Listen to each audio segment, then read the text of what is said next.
우리는 한 사람의 믿음이 참 중요한 영향을 미치는 것을 저는 역사를 통해서 봅니다.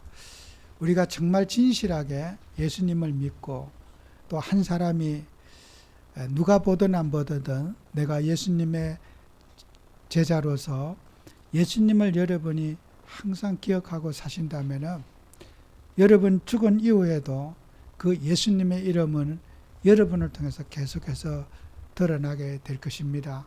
그래서 우리는 사회에 나가서 외치는 것도 또 필요하지요. 그러나 한 사람이 예수님을 바르게 믿어서 그 예수님을 후대에게 전달하는 이 일은 더 중요한 일이 되는 것 같습니다.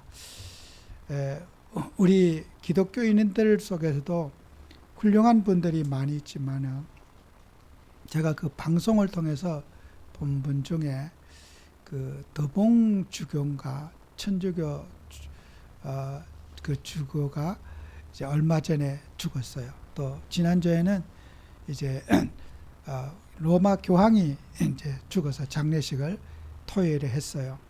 그런데 그 이제 우리가 이제 한국의 기독교는 좀 천주교는 독특한 천주교잖아요. 마리아라고 하는 것을 지나치게 강조하는 것이 한국의 천주교의 독특한 형태고, 또 마리아 숭배는 그들은 숭배라고 생각하지 않지만은 한국의 이 천주교는 한국의 토착 무속과 접목을 해서 제사도 지내고 또 한국에서 하고 있는 그런 그 숭배하고, 우리가 부처 앞에 절하듯이 또 마리아 앞에 가서 또 기도하고, 이런 것들이 한국인들이 가지고 있는 그런 무속 샤먼을 천주교가 여과 없이 그것을 받아들였어요.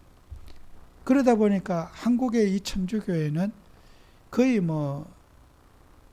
개개인은 또 다를 수 있지만은 그런 그 우상 숭배하던 습관을 그대로 한국의 기독교 천주교가 선교사님들이 전도하겠다고 이제 그것을 받아들인 거죠.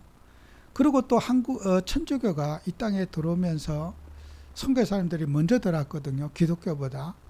그런데 많은 선교사님들이 천주교 선교사님들이 순교를 했어요.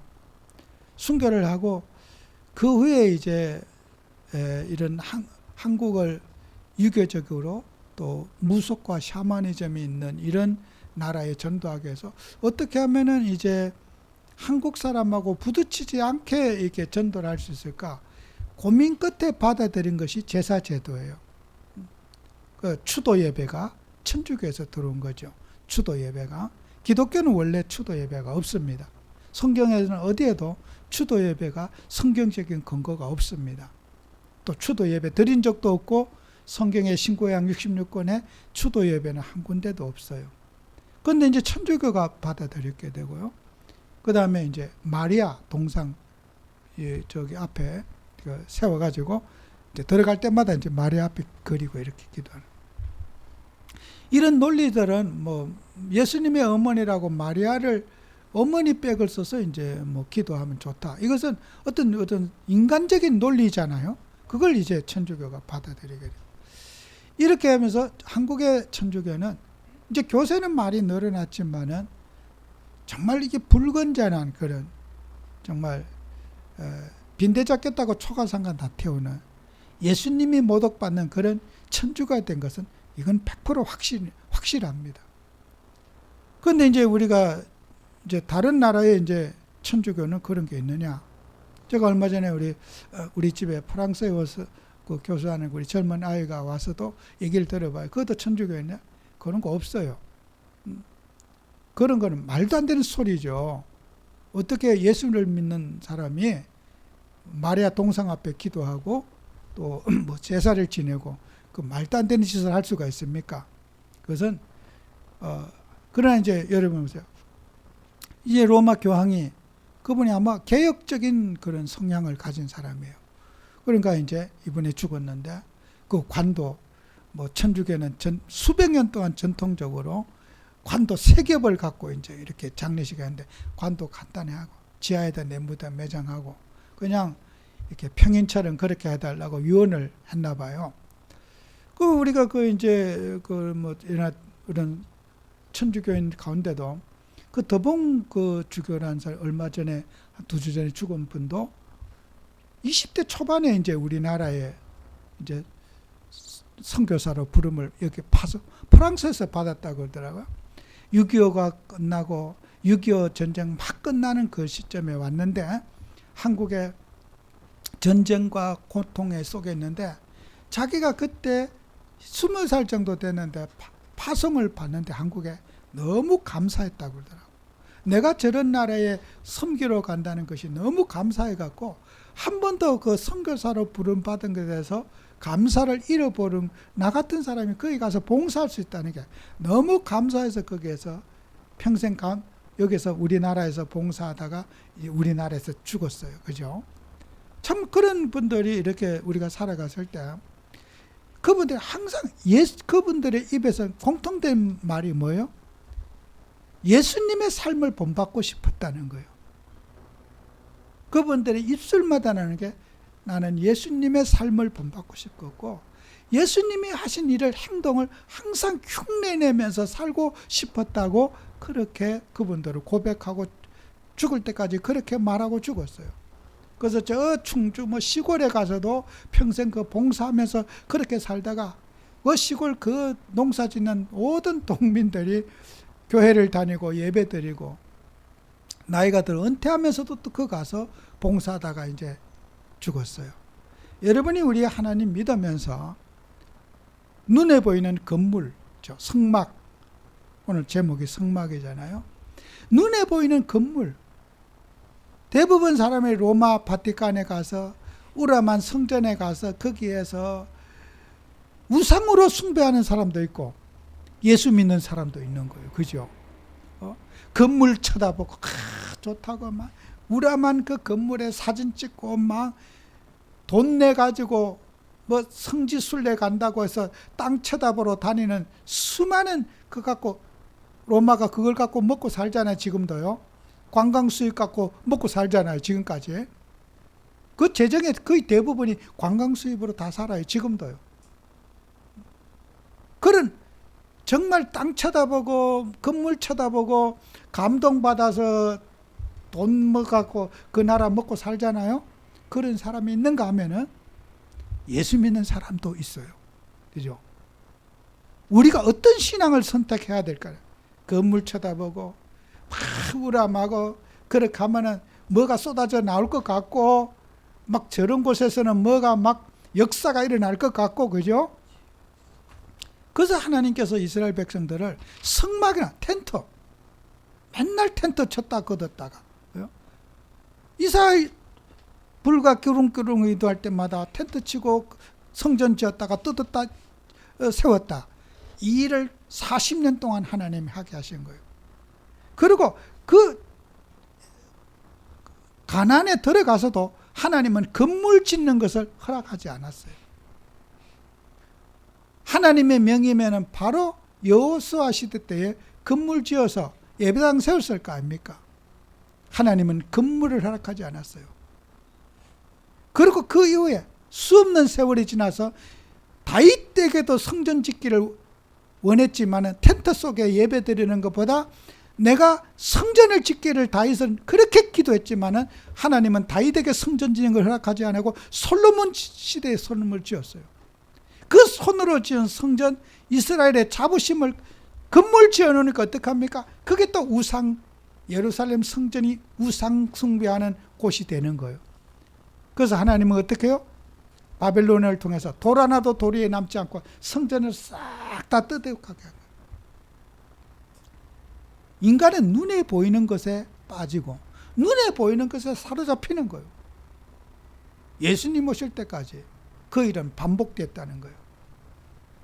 우리는 눈에 보이는 것을 의지하고 눈에 보이는 것에 거기에 빠져들고 뭐만 있으면 거기에서 숭배하는 거.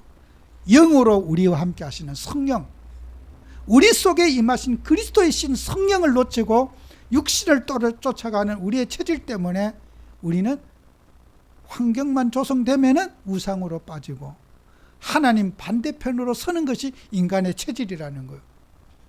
하나님은 능력이 없어서 아브라함에게 상수리나무 밑에서 예배드리게 하고 그렇게 하셨을까요? 하나님이 성전을 짓기를 허락하지 아니하시는 그 이유는 뭐예요? 영으로 우리와 함께 하시는 그리스도, 성령으로 우리와 함께 하시는 그리스도, 이 하나님을, 보이지 않는 하나님을, 만질 수 없는 하나님을 의지하고 믿게 만들려고 우리를 그렇게 인도하신 겁니다. 그렇게 이스라엘의 자부심, 예루살렘 성전, 돌 하나도 도리에 남지 아니하고 3차에 걸친 그 성전 싹 무너져 없어졌어요. 오늘도 우리에게 정말 성막이 주는 우리에게 의미를 여러분이 붙잡고, 우리는 어떤 상황에서도 정말 우리 주님을 여러분이 붙잡고 예수 그리스도만을 붙잡고 성령의 인도를 받는 저와 여러분이 되어야 될 거다. 그래서 우리가 성막의 각 개념은 땅의 경계를, 텐트를 치는 것은, 그것은 구별된 장소라는 거예요. 여러분이 예배하는 장소, 구별된 장소잖아요. 하나님을 예배하고, 여러분 교회는 영적인 분위기가 돼야 되지 않아요? 여러분이 사업터, 일터에서는 손님도 오고 뭐 여러 가지 일하면서 예배 드리기가 쉽지 않잖아요. 교회는 세상에 염려를 내려놓고 하던 일을 내려놓고 교회에 와서 영적인 마음을 갖추고 구별된 장소에서 하나님을 집중해서 바라보는 장소를 우리에게 주신 거란 말이에요. 그죠? 그래서 하나님은 그러면 텐트 안 치고 예배 드리면 안 되냐? 그 텐트 꼭 성막을 쳐야 될 이유가 뭐가 있냐는 거예요. 말뚝 박아서 이동할 때마다 텐트 치고 해야 될 경계, 세상과 하나님과의 구별하는 선을 만들자. 그것이 성막이잖아요. 꼭 그 텐트를 짊어지고 다니면서 그렇게 매일마다 학교 운동장만한 크기의 텐트를 치려면 얼마나 수고스럽습니까? 아니, 텐트 안 치고 그냥 예배당 그냥 예배 드리면 안 될까요? 텐트의 경계를 꼭 세워야 될까요? 여러분, 우리는 교회라고 하는 것은 우리가 세상의 모든 흑암의 문화와 사단의 문화가 들어오지 못하게 경계선이 있어야 된다는 거예요. 세상에 하던 습관, 세상에 하던 논리, 세상에 가지고 있던 어떤 이론들이 교회에 들어오지 못하게 하고, 교회는 오직 예수님만 믿고 기도하고 예배하고 찬송하는 장소라는 말이에요. 그래서 그런 사도행전 7장 37절 38절에도 서대반 집사님이 설교하면서 광야교회라는 말을 하잖아요. 이스라엘 백성이 사막에서 그 광야교회처럼, 베드로전서 마태복음 16장 18절에도 너는 내게 이르노니 너는 베드로라, 내가 이 반석에 내 교회를 세우니 음부의 권세가 이지 못하리라. 베드로의 이름을 이렇게 하려고 페트로스, 베드로라고 하죠. 그 이름의 뜻이, 원래 베드로 이름은 시몬인데 예수님이 이름을 지어줬어요. 베드로, 반석이다, 바위라 이렇게 지어줬어요. 그 바위 위에 내 교회를 세울 것인데 음부의 권세가 이기지 못한다. 이 말은 뭐예요? 음부의 권세, 사단의 권세가 사단의 문화에서 해방받고 거기에서 세상과 하나님과의 구별할 수 있는, 하나님의 나라를 구별할 수 있는 경계선을 만드는, 내가 반석인 내 교회를 내가 세울 것이다. 그죠? 여러분, 교회를 통한 하나님의 이 복음이 증거돼야 되고, 또 우리 성도들은 교회를 존중하고 교회를 세우는 것이 하나님의 일입니다. 그죠? 여러분, 선교단체의 가장 큰 약점이 뭔지 아세요? 교회관이 안 돼 있는 거예요. 전도만 하면 되지 무슨 교회가 필요하냐? 그것은 선교단체의 가장 큰 약점이 교회관이 안 돼 있어요. 내가 교회에 봉사하고 교회에 같이 함께하고 교회 공동체를 세우기 위한 노력, 이것이 안 돼 있기 때문에 선교단체는 무너질 수밖에 없는 거예요. 여러분, 우리는 쭉 없어져도 교회 예배는 남겨놓고 가는 거잖아요. 이것이 바로 교회. 그래서 교회 예배를 통해서 후대가 살아나고, 사도행전 20장 28절에도 예수 말하잖아요. 여러분을 교회에 감독자로 세우고 자기 피로 사신 교회를 보살피게 했다. 여러분, 교회를 놓고 기도하고 정말 우리 개인이 그래요. 우리 교회가 개인이 전도하고 선교하는 것도 필요합니다. 그러나 더 훌륭한 것은 교회가 선교하고 전도하는 역할. 더 나아가서 노회가 하고 총회가 하고. 저는 누가 뭐래도 이 일을 만들길 원하고 만들게 될 겁니다. 저는 연초에도 말씀드렸지만은 우리는 뼈대를 잘 세워야 돼요. 그러면은 우리가 교회가 선교한다, 노예가 선교한다, 돈이 없어서 쫄딱 망하고 문 닫았다, 그런 적은 한 번도 없어요. 여러분이 하나님 앞에 어른이 할 때 하나님이 경제 축복도 주셔요. 여러분, 이번 주 우리 강단 메시지 2부에 붙잡고도 이제 하나님 앞에 여러분이 언약식을 늘 해야 돼요. 계약 맺는 거잖아요. 언약의 계약이니까. 하나님 앞에 절충점을 한번 찾아보세요. 내가 하나님 앞에 50대 50으로 반반씩 내가 50 양보하고 하나님 50 양보하고 내가 조금 더 써 내가 60 양보하고 하나님이 60을 내가 40을 양보하고 하나님이 6대 4로 하든지 7대 3으로 하든지 하나님 앞에 막 9대 1로 하든지 그냥 난 내 뜻 없으니까 100% 그냥 나 순종할 겁니다. 하나님이 알아서 하세요. 그냥 나 100% 하나님 앞에 다 맡깁니다. 그러니까 여러분이 그 퍼센트마다 하나님이 주시는 이제 그 계약 관계에 보상을 하나님이 해 주실 거예요. 그죠? 여러분, 그거는 여러분이 선택, 저는 그런 하나님을 믿고 있어요. 내가 9대 1로 하든, 10대 빵으로 하든, 5대 5로 하든, 불리한 계약을 하든, 진짜 계약이 너무 억울하니까 하나님이 9를 거시고 난 10만 걸게요. 저는 개인적으로 그래요. 5만 걸어도 역사는 일어나더라. 진짜요. 제 개인적인 체험은 그래요. 흉내만 내도 역사는 난다. 하나님과의 계약적 관계가 나는 5만 걸었어. 너무 힘들어서. 육신이 너무 힘들어서 5만 걸었어. 5만 걸어도 하나님은 50을 주시는 분이다. 저는 그런 하나님을 체험하고 있어요. 여러분이 정말 복음 가졌다면은 하나님과의 계약 관계가 분명히 세워져야 돼요. 하나님과는 계약을 맺으면은 이득 보는 계약이라는 게 체험이 되어져야 돼요. 그래서 하나님은 언약의 백성, 계약의 백성, 커버넌트, 그게 성경이라는 거예요. 여러분, 하나님하고 계약을 체결하시기 바랍니다. 피로 맺은 계약, 손해보지 않은 계약, 남는 장사. 그죠? 무조건 하나님하고 계약 맺으면 이득 보는 계약이 된다. 하나님은 너무나 부자시고 너무나 이렇게 풍족하신 분이라서 그분하고 붙어 있기만 해도 스치기만 해도 복을 받는다. 하나님하고 그냥 눈만 마주쳐도 복을 받는 거예요. 이렇게 손해볼 것 같습니까? 절대로 우리 주님하고 계약 맺는 것은 손해볼 일이 없습니다. 여러분이 정말 어떤 일에 내가 감정과 분노를 잠재우고 억지로라도 내가 그를 위해 기도해주고 하나님의 뜻이니까 축복해주라고 했으니까 축복이 입에서 안 나와도 하나님과 나 사이의 계약관계니까 그 계약을 믿고 억울해서 분노가 치무를 때도 복받고 망하라고 기도해 주는 거예요. 그럴 때 하나님은 거기에서 여러분에게 주는 위로는 가히 상상할 수 없는 주님의 축복을 받을 겁니다. 그죠? 반드시 돈에만 그런 계약관계가 적용되는 건 아닌 줄 압니다.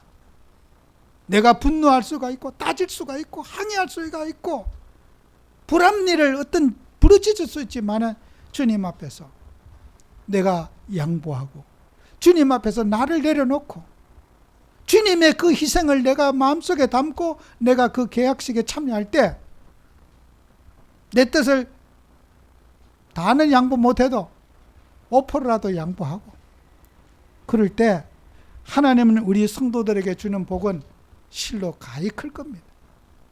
그런 우리 주님은 계약의 하나님이라는 것, 언약의 하나님이라는 것을 꼭 여러분이 기억하셔야 될 겁니다. 그리고 성막이 주는 영적인 의미가 있습니다. 영적인 의미는 에베소서 6장 10절에서 20절의 말씀을 여러분이 붙잡으면 되겠습니다.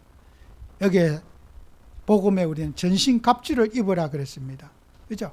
우리가 영적 군사로서 온몸에 무장을 하라고 한 거예요. 싸우기 전에. 싸움이 먼저가 아니라 무장이 먼저라는 거예요. 여러분이 전쟁터에 나가는데 무장 안 하면 내 목숨을 잃을 수가 있잖아요. 무장부터 탁 나를 방어를 할 수 있는 무장이 돼야, 공격만 하는 게 아니라 먼저 나를 보호하고 방어할 수 있는 무기부터 준비를, 무장부터 해라는 거예요. 복음 전신 갑주를 입으라. 허리에는 진리의 허리띠를 띠고 가슴에는 호심경을 붙이고, 이 호심경이라는 것은 가슴에 화살이 날라오면 특별히 가슴이 중요하잖아요. 여기에 심장도 있고 가슴에 이 화살 맞으면 죽어요. 그렇기 때문에 가슴에 탁 이렇게 그 갑옷 같은 거 특별히 입은 위에도 또 갑옷을 탁 대갖고 화살이 가슴에 날라도 뚫고 들어오지 못하게 호심경을 이 가슴에 붙이는 걸 호심경이라 그래요. 예? 허리에는 진리의 허리띠를, 가슴에는 호심경을 붙이고, 어떤 마귀가 내 마음을 공격하더라도 내가 마음이 흔들리지 않는 여러분이 심장이 든든히 써야 돼요. 어떤 문제와 갈등에도 내가 마음이 다 견고하게 세워질 수 있는, 흔들리지 않는 호심경을 가슴 속에 탁 붙이고, 평안의 복음의 신발을 신고 어디를 가든지 행복을 빌어줄 수 있고 축복을 주는 평안의 복음의 신발을 탁 신고, 어떤 상황에도 평안을 끼칠 수 있는 복음이 돼야 된다. 그죠? 방패, 손에 방패를 드는 거예요. 왜요? 방패가 뭐예요? 어떤 사단이 공격에 와도 사단의 공격을 물리칠 수 있는 방패가 탁 있어야 되는 거예요. 머리에는 투구를 쓰라. 말씀으로, 내 머리는 말씀으로 딱 무장해갖고 가라. 그죠? 머리끝부터 발끝까지 완전히 우리는 복음으로 무장해야 된다. 그게 오늘 에베소서 6장 10절에서 20절 말씀이 아닙니까? 이 말씀대로 저와 여러분이 살아야 돼요. 그죠? 무장을 해야지 우리는 사단의 공격을 막을 수 있지 않겠습니까? 그러니까 성막의 본질이 뭐예요? 예수님이 하신 말씀이잖아요. 마가복음 11장 15절 18절에 예수님이 성전을 청소한 사건이 있잖아요. 성전에 매매하는 자들, 돈 바꾸는 자들, 상과 비둘기 파는 자들 의자를 둘러엎으시고, 그죠? 내 집은 뭐라 그랬어요? 만민이 기도하는 집이라. 우리가 교회는 기도하는 곳이고 하나님을 예배하는 곳이고 하나님을 찬양하는 곳인데, 여기에 장사꾼들이 돌아가지고 환전상들이 들어오고 그 양 잡고 소 잡아야 되는데 밖에서 준비해갖고 와야 되는데 교회 안에서 교회 직원들이 돈이나 계산하고 있고 비싸니 싸니 지금 난리죠. 그죠? 그게 예배가 아니잖아요. 예수님이 상을 뒤엎고 채찍으로 만들어갖고 그 짐승들 다 쫓아내 버렸어. 제가 성경의 사복음서에 예수님이 화를 내시는 것은 저는 이 장면이 처음인 것 같아요. 딱 이거 같아. 성전을 더럽히고 강도의 소굴을 만들고 상을 엎으시고, 예수님이 상을 엎으신 건 나 유일한 것 같아요. 그죠? 얼마나 예수님이 진짜 답답했으면은 그 상을 그냥 말로 안 하시고 그냥 엎어버리셨을까?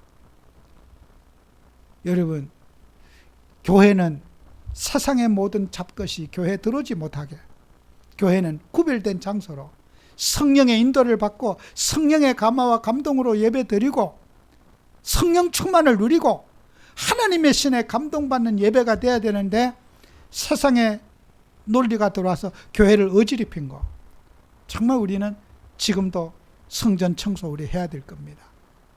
교회만큼은 구별된 장소로서 세상의 논리가 들어오지 않도록 우리는 교회를 교회답게 만들어내야 될 그런 책무를 가지고 이 자리에 저와 여러분을 부른 줄 압니다.